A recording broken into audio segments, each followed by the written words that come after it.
ಕವಿಕುಲ ತಿಲಕರು ತ್ರಿವಿಕ್ರಮ ಪಂಡಿತಾಚಾರ್ಯರು, ಯತಿಕುಲ ತಿಲಕರು ಶ್ರೀ ಜಯತೀರ್ಥರು, ಸತ್ಕುಲ ತಿಲಕರು ಸತ್ಯಾತ್ಮ ತೀರ್ಥರು, ರಂಗಾಚಾರ್ಯರು.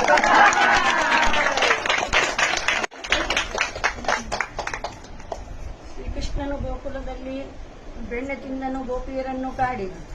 ರಂಗಾಚಾರ್ಯರು ಧನ್ಯರಾದರು, ಸತ್ಯಾತ್ಮರನ್ನು ನೀಡಿ.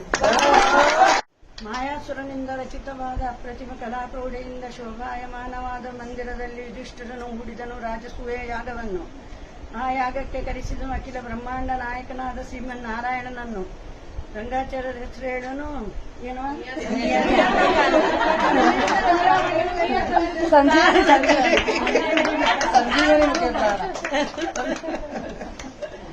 ಮೂರದು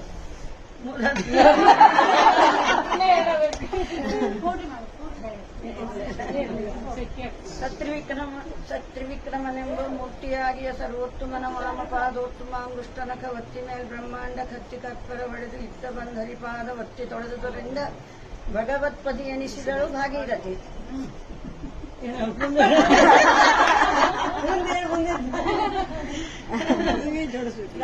ರಂಗಾಚಾರ್ಯ ಶ್ರೀಕೃಷ್ಣನಿಗೆ ಪತ್ರ ಬರೆಯುವಾಗ ಮುತ್ತು ಸುಟ್ಟು ಮಾಡಿದಳು ಮಸಿ. ರಂಗಾಚಾರ್ಯರ ಹೆಸರು ಹೇಳುವೇನು, ಸತ್ಯ ಪ್ರಮೋದರ ಸಸಿ.